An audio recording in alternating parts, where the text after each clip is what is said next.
Bienvenidos a todos a mi canal de formación. Mi nombre es María Domínguez y en este video voy a continuar esta serie de tutoriales sobre filosofía antigua.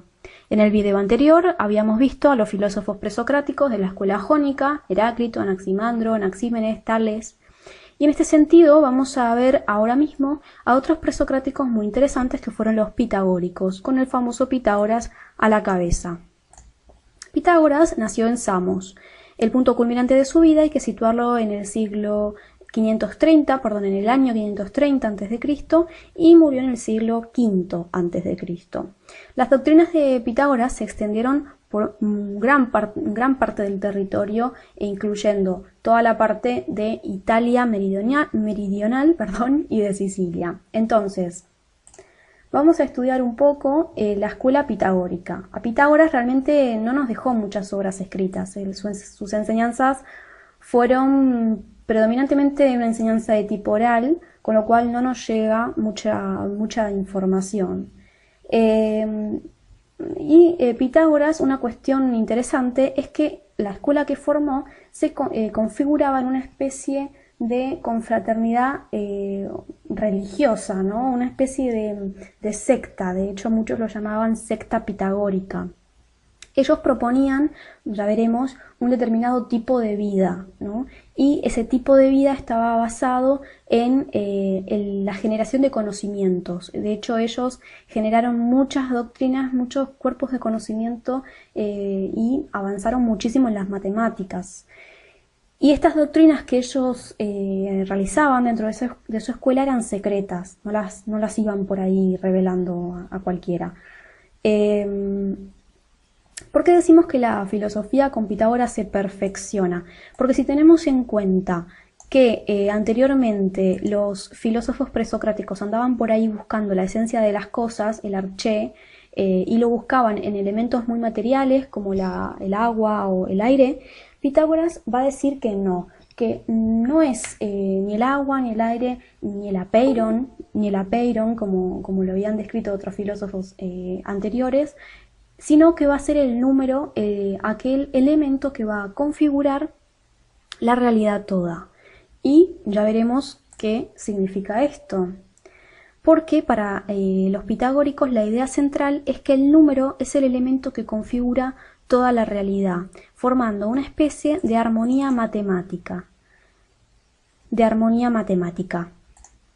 Ese equilibrio, esa armonía es el cosmos. Ellos acuñaron esa palabra, el cosmos, que significa justamente la armonía del universo.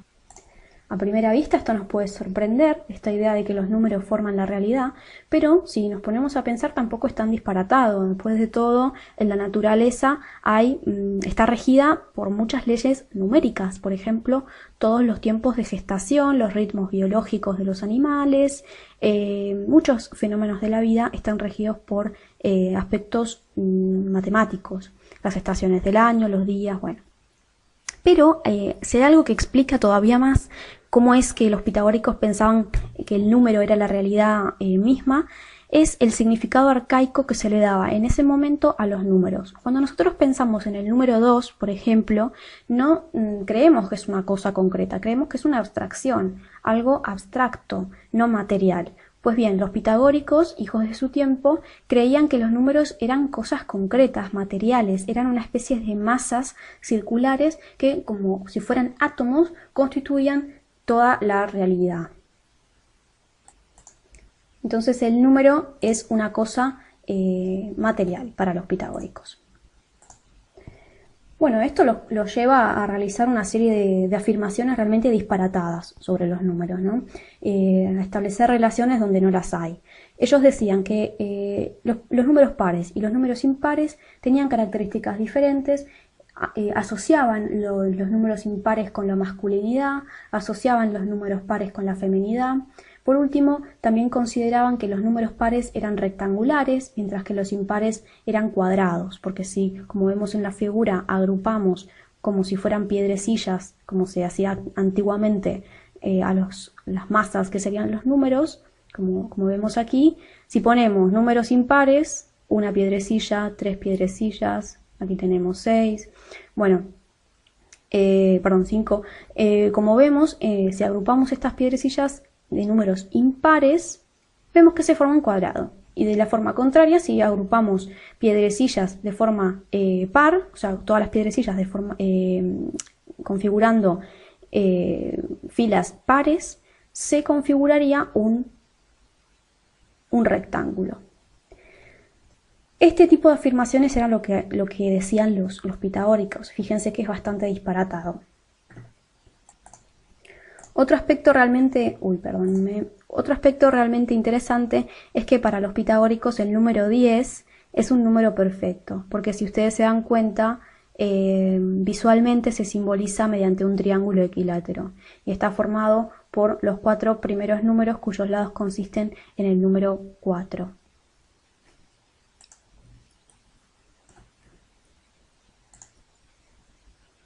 Bien, hemos dicho que los pitagóricos se agrupaban en una especie de confraternidad religiosa cuyo objetivo era, además de generar conocimientos, llevar una especie de vida contemplativa, un tipo de vida diferente del resto de los mortales. Ellos se veían a sí mismos como superiores, ¿no? Realmente, que llevaban una vida de sabios.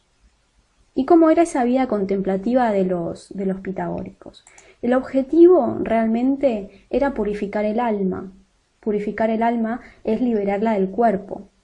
Y aquí vemos una gran influencia del orfismo. Si ustedes recuerdan, en el primer video de nuestro curso de filosofía antigua hablábamos del orfismo como una especie de creencias religiosas que tenían los antiguos griegos y que justamente se basaban en esta idea del alma, del cuerpo, en fin, una serie de características que les invito a repasar si lo necesitan. Pues bien, los pitagóricos estaban muy influidos por el orfismo y planteaban la misma doctrina, las mismas creencias. El cuerpo por un lado, el alma por el otro, la necesidad de expiar una culpa originaria, la necesidad de purificar el alma. Y una cosa que aportaban los pitagóricos, bastante interesante, es la doctrina de la mente en psicosis.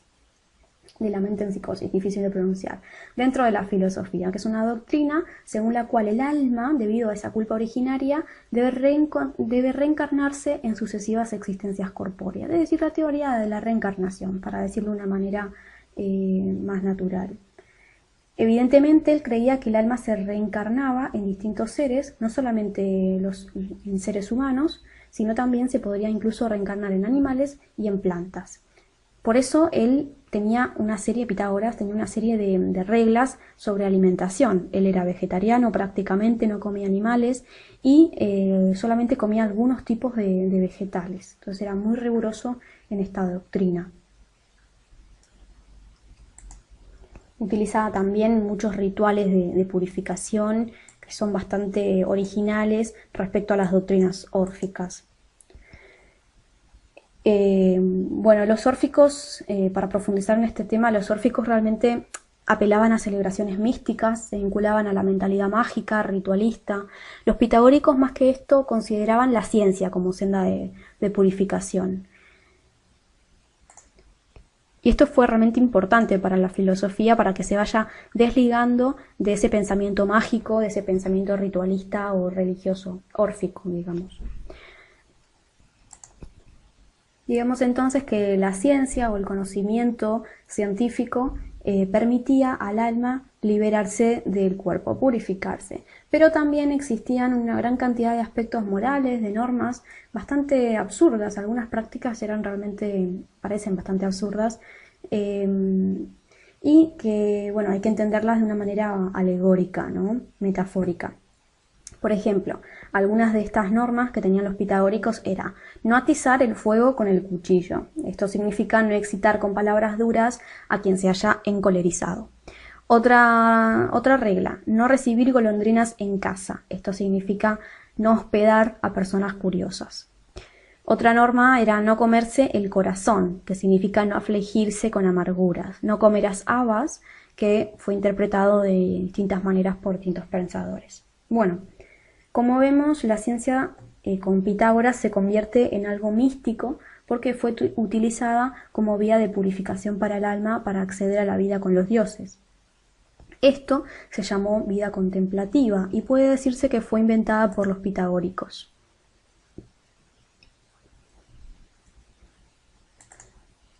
Vamos a resumir, por tanto, los principales aportes de los pitagóricos a la filosofía. Los pitagóricos permitieron un cambio en la visión del mundo, porque todo empieza a ser explicado por orden, por armonía, por racionalidad. También ellos afirman que es posible alcanzar el conocimiento del mundo mediante leyes estables. Esto es una afirmación que realmente es interesante porque aporta bastante diferenciación al pensamiento que existía entonces, ¿no? Como el conocimiento del mundo, pues, que no se podía concebir directamente, que no se puede acceder al conocimiento de la realidad. Digamos que el mundo, con Pitágoras, ha dejado de estar dominado por potencias indescifrables y se ha convertido en números que expresan orden, ¿no? Como hemos dicho antes. A partir de Pitágoras, el hombre aprende a ver el mundo con otros ojos, como un orden penetrable por la razón. Por eso decimos que es racional. También aportó una idea muy interesante para la ciencia, que es la noción de prueba. Él demostró que se podía argumentar lógicamente para paso a paso llegar a una conclusión que había de ser aceptada por todos los que hubieran seguido ese razonamiento. Habrá sido sin duda muy interesante tener una conversación con Pitágoras, porque él seguía siempre estas normas o estas lógicas de razonamiento. Aportes generales de los pitagóricos, como hemos comentado, el término cosmos, y también ellos acuñaron el término de filosofía. Antes no existía este término. Ellos acuñaron el término de filosofía, el amor a la sabiduría, porque es bastante, bueno, encaja bastante con el ideal de los pitagóricos de generar mucho conocimiento, muchas doctrinas. Como hemos comentado, iniciaron la tradición de la vida contemplativa. Generaron aportes a la música, porque ellos hablaron mucho de las escalas musicales, y también de las matemáticas. Todos hemos estudiado el teorema de Pitágoras. Y, evidentemente, como hemos comentado, plantean un arché solo quizás, más avanzado que los jónicos. Pero también, al mismo tiempo que avanzaron en muchas cosas, cometieron ciertos errores o no explicaron determinadas cosas.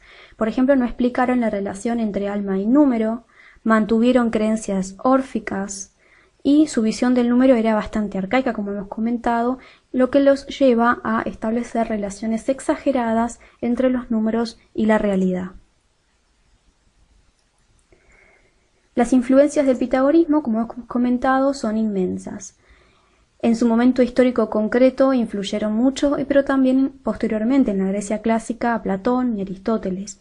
También en el periodo cristiano van a surgir un nuevo movimiento que es el neopitagórico, y también, como veremos, bueno, si tenemos ocasión de ver, que no lo sé todavía, en la revolución científica. Vamos a ver que Copérnico también, se va a utilizar esa noción de armonía matemática.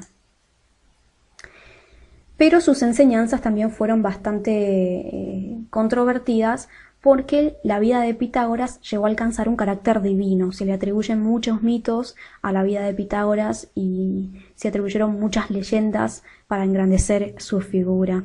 El pitagorismo también fue muy mal utilizado en áreas como la astrología, la hechicería y la magia. Las palabras clave de esta lección son las que tenemos en pantalla y bueno, si las comprendes será que habrás comprendido gran parte de este tema.